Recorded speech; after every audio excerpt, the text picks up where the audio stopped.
नमस्कार दोस्तों। आज जो स्टॉक देखने जा रहे हैं वो है होनासा कंज्यूमर लिमिटेड। इसको पहले मामाअर्थ के नाम से भी जाना जाता था, अब इसका नाम चेंज होकर होनासा कंज्यूमर हुआ है। ठीक है, इसका आईपीओ आया था नवंबर 23 में। ठीक है, मंथली में ज़्यादा चार्ट अवेलेबल है नहीं, तो जो भी है हम वीकली और डेली में एनालिसिस करेंगे। मंथली में भी क्या कंडीशन चल रहा है बस एक बार देख लेते हैं। मंथली में आईपीओ के बाद से इसने एक एम पैटर्न बना के उसका ब्रेकडाउन दिया है। प्राइस रिटेस्ट करने के लिए जाके नीचे आ रहा है। अभी एक सिंपल पैटर्न बना हुआ है, इसमें ज़्यादा डेटा अपने पास मंथली में है नहीं, तो एज ऑफ नाउ हम वीकली में आके देखते हैं वीकली में क्या हो रहा है।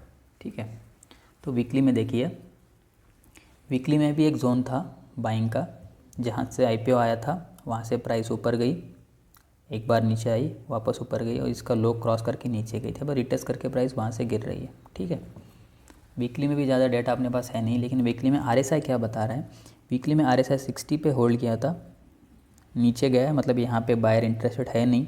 अब ये बस एक पुल बैक की तरह ऊपर गया है और 60 का आसपास का रेजिस्टेंस लेके वापस आरएसआई काफ़ी नीचे आ चुका है। ठीक है, अब आरएसआई में देखें तो आरएसआई के हिसाब से स्टॉक ऑलरेडी वीक है।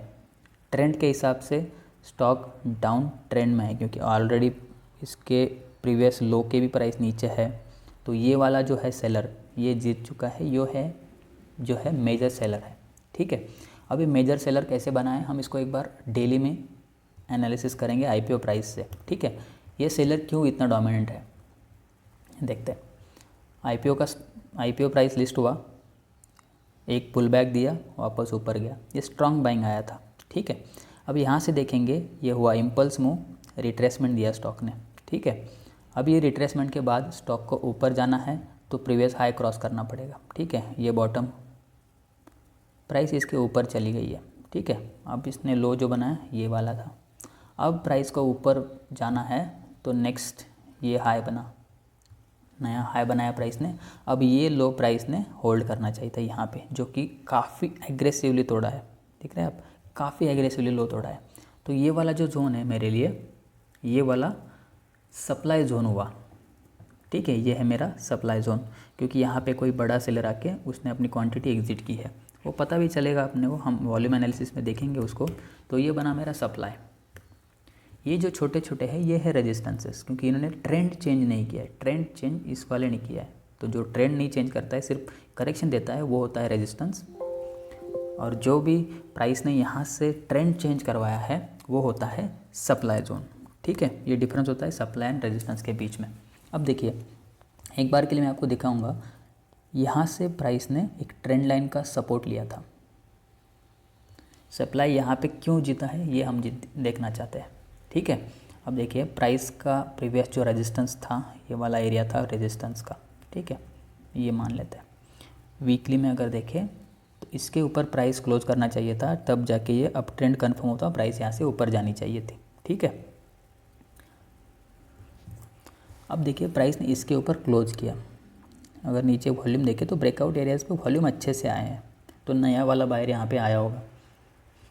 नए वाले बायर में क्या हुआ है, प्राइस खुली, प्रीवियस हाई का जो ऊपर का लिक्विडिटी है वो लिया है, मतलब नए बायर्स आए और वो सबको उसी कैंडल ने नीचे आके क्लोज करवा के ये सारे बायर्स अभी ट्रैप हो गए।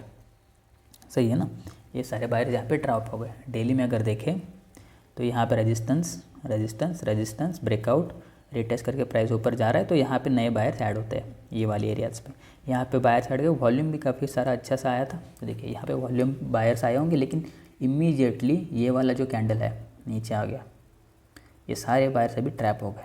अभी नेक्स्ट जो कैंडल बना, ये सारे बायर्स के नीचे आके क्लोज किया। वॉल्यूम अगर देखेंगे, ऐसा प्रीवियसली वॉल्यूम इसमें देखा नहीं गया था। तो यहाँ पे ऑब्वियसली बायर्स ये सारे ट्रैप हो गए। तो अभी जीतेगा कौन, ये वाला सेलर। वो सेलर कैसे जीतेगा, प्रीवियस बायर्स को बाहर निकालेगा। प्रीवियस बायर्स है कहाँ पे, देखिए यहाँ पे बायर का स्टॉप लॉस है, यहाँ पे है, यहाँ पे है, यहाँ पे बायर्स के स्टॉप लॉस है। ये सारे स्टॉप लॉस उड़ाने के लिए प्राइस नीचे आएगी। ठीक है, जब तक नीचे आएगी तब तक ये सेलर डोमिनेंट रहेगा, और प्राइस आई भी उसी तरह से है। अगर आपने कहीं पे भी यहाँ पे ख़रीदा होगा स्टॉक, तो आपको यहाँ पे निकलना होगा उस प्राइस, ये वाले लो के नीचे यहाँ पे आपको निकलना होगा। ट्रेंड लाइन का ब्रेकडाउन हुआ है, प्राइस रिटेस्ट करने गई, वापस से इसके नीचे आ रही है। ये वाला जोन था जहाँ पे आपको बाहर निकलना होता है। It's always better to cut your finger rather than cutting your hand. Okay, तो यहाँ पे कट निकलना अपने लिए अपने लॉसेस बचा सकता था। ठीक है, 450 का प्राइस था। अब यहाँ से प्राइस जैसे ही गिरी, प्राइस ने वापस निकलने का मौका नहीं दिया। अब देखिए यहाँ से ये जो बड़ा मूव आया है, ये बड़ा मूव क्यों आया है? क्योंकि यहाँ पे इसका मेजर ट्रेंड था अभी भी, है ना, बॉटम टॉप फर्स्ट लो लो। अब यहाँ पे लो बना के प्राइस ऊपर जा सकती थी, रिट्रेसमेंट जा सकती थी, लेकिन यहाँ पे जो है सेलर इतना एग्रेसिव है कि इसका प्रीवियस आईपीओ का लो क्रॉस करके भी प्राइस ने क्लोज करवाया। तो ये मेजर सेलर हुआ, देख सकते हैं आप। ये वाला कैंडल 20% का है, ये वाला भी 10%, 10 वापस से 5, ऑलमोस्ट 40% स्टॉक कुछ 4-5 दिनों में ही गिरा है। 40% के अराउंड, 35-40% के अराउंड स्टॉक 4-5 दिन में ही गिरा दिया था।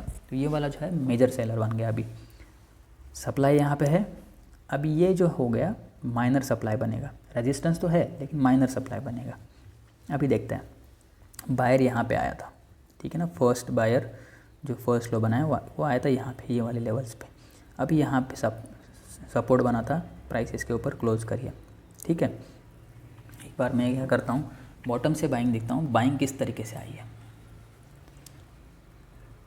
कंटिन्यूस जो सेलिंग आया था उसका फॉलोअप करने के लिए पहले एक रिट्रेसमेंट आएगा और फिर फॉलोअप हुआ, मतलब लोअर लो वापस से बनाया, मतलब सेलर अभी भी डोमिनेंट है इसमें। अब देखते हैं, ये वाला एक सेलर था, रेजिस्टेंस एरिया था, इसको क्लोज करने के लिए अच्छा सा कैंडल क्लोज किया, मतलब कोई बायर यहाँ पे आया है जिसका वॉल्यूम हम यहाँ पे देख सकते हैं। अगर ये बायर इतना स्ट्रांग है तो इसके बॉडी के अंदर ही अच्छा सा बाइंग वापस से होना चाहिए था। देखिए यहाँ पे बाइंग होना चाहिए था, एक हाथ कैंडल तो आना चाहिए था, एक हाथ कैंडल भी अच्छा से क्लोज नहीं किया है, ना ही अच्छा सा वॉल्यूम आया, और अब जाके इसी वॉल्यूम के नीचे प्राइस आ चुकी है। अगर हम इसका रेजिस्टेंस जोन मार्क करें, इसको रेजिस्टेंस मार्क करें तो प्राइस आप पीछे देख सकते हैं, ये इसका आईपीओ का प्राइस था, जहाँ तक प्राइस गया है।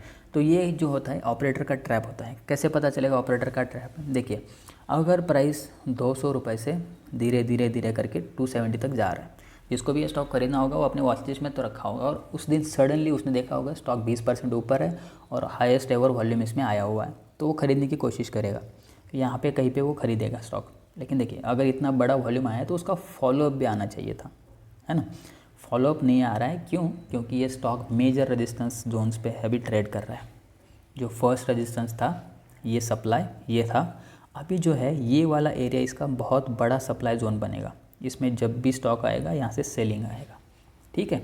अभी इसमें डाउन ट्रेंड चालू हुआ है, ये कैसे कंफर्म होता है? देखिए, टॉप बॉटम अगर हम देखें इसमें छोटे टाइम फ्रेम पे 4 आवर या 1 आवर पे हम देख सकते हैं इसमें डाउन ट्रेंड चालू हो चुका है, और ये जो प्रीवियस बड़ा सा बायर आया हुआ है ये अभी यहाँ से एग्जिट हो चुका है, क्योंकि प्राइस उसके नीचे चली गई है, तो ये वापस बायर हार चुका है। ये वाला एक ही बायर था जो थोड़ा ट्रस्टेबल बायर था, लेकिन वो भी फॉल्स आउट हो चुका है। तो यहाँ से जो डाउन ट्रेंड था वो वापस से डाउन ट्रेंड यहाँ से कंटिन्यू होगा, और ये प्रोबेबिलिटी हायर है कि इसके नीचे प्राइस अभी जाना चाहिए। ये वाला जो लो है इसके नीचे प्राइस जानी चाहिए 197 के ऊपर। कहाँ तक जा सकती है देखते हैं। एक बेसिक कैलकुलेशन होता है कि यहाँ से प्राइस गिरा हुआ है यहाँ तक, उतनी ही प्राइस लगभग यहाँ से गिर सकती है जहाँ तक आया है, ठीक है। तो एक फर्स्ट टारगेट आ सकता है 160 के अराउंड, ये स्टॉक को आना चाहिए फर्स्ट, क्योंकि ना तो स्टॉक में कोई स्ट्रांग बाइंग है, ना कोई रीज़न है स्टॉक में बाइंग का, ना ही स्टॉक अभी अंडर वैल्यूड है जिसके कारण वैल्यू इन्वेस्टर्स में इन्वेस्ट कर पाए। अंडर वैल्यूड से मेरा क्या मतलब है? अभी स्टॉक का अगर हम फंडामेंटली देखें तो मार्केट कैप देखें 8,500 का है, लगभग हम इसको स्मॉल कैप कंपनी मान सकते हैं। स्टॉक का पी अगर देखें 134 चल रहा है, 134 पी में कंपनी के अगर प्रॉफिट्स को हम देखें, प्रॉफिट्स ज़्यादा कुछ है नहीं कंपनीज़ के, प्रॉफिट्स में 20 करोड़ 20 करोड़ 20 करोड़ के अराउंड के सारे प्रॉफिट है। और इसमें एक देखने वाली ये बात है, ये सारे में भी अदर इनकम्स में सारे दिखाए गए हैं। ऐसा नहीं है कंपनी ने प्रॉफिट अपफ्रंट मार्जिन से कहीं से कमाया है और दिखा रहे हैं हमें कि हाँ मैं सेल्स करके वहाँ से प्रॉफिट कमा रहा हूँ, नहीं। ये सारे प्रॉफिट्स उनके यहाँ पे चले जा रहे हैं, इंटरेस्ट वगैरह में कहीं कहीं डिप्रिसिएशन में चले जा रहे हैं, लेकिन ये जो है अदर इनकम में ये प्रॉफिट दिखा रहा है, तो ये एक्चुअल प्रॉफिट है कि नहीं ये हम बता नहीं सकते, ठीक है। तो प्रॉफिट काफ़ी कम है कंपनी के और फिर भी हायर पी पे ट्रेड कर रहा है। ऐसे में वैल्यू इन्वेस्टर इसमें ज़्यादा इन्वेस्ट करने के लिए नहीं देखता है। स्टॉक ऑलरेडी लोअर लॉस बनाने की कोशिश कर रहा है। फर्स्ट ने तो इसमें एक तो बड़ा मेजर सपोर्ट ब्रेकडाउन हो चुका है, पुल बैक लेके वापस से गिर रहा है, तो वैल्यू इन्वेस्टर वैसे भी ये स्टॉक को हाथ भी नहीं लगाएंगे काफ़ी बड़े टाइम तक। इसमें देखते हैं पी का मैंने क्यों एनालिसिस बताया। पी में क्या होगा, पी जो होगा प्राइस टू अर्निंग, ये इसका चल रहा है 134। अगर इसको हम देखें, ये पी जो है 134, बाकी जो इसके पेयर्स है, पेयर्स का जो पी ऑलमोस्ट 60 के अराउंड का चल रहा है, सारे पी एवरेज 60 चल रहा है। तो इसका मतलब इसका अगर एवरेज भी आना होगा तो 60 आना पड़ेगा, ऑलमोस्ट 50% नीचे आना चाहिए पी।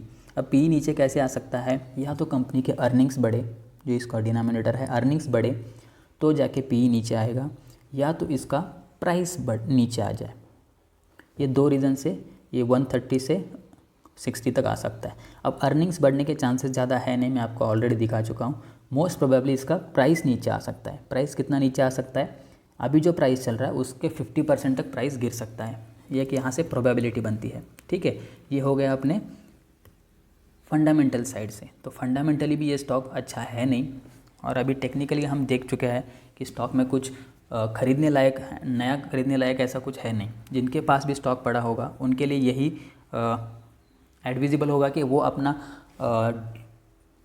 जो भी बाइंग का रीज़न है उसको वापस एक बार रिकंसिडर करें और देखें कि क्या सच में ये स्टॉक उस वर्थ है कि आपके पोर्टफोलियो में होल्ड करें। क्योंकि अभी जो मार्केट ट्रेड कर रहा है वो टॉप पे ट्रेड कर रहा है, निफ्टी ऑलमोस्ट 25,000 पे चल रहा है, लेकिन स्टॉक जो ये वाला है अपने बॉटम्स पे है, इसमें बाइंग है नहीं अभी भी, ना कोई फ्यूचर में नया वाला ऐसा कुछ इनके पास ऑर्डर वगैरह कुछ बड़े ऐसे है नहीं कि स्टॉक सडनली शूट कर सकता है। ऑलरेडी ये ओवर वैल्यूड स्टॉक है, तो इसमें बने रहने का ऐसा कुछ रीज़न है नहीं, ठीक है।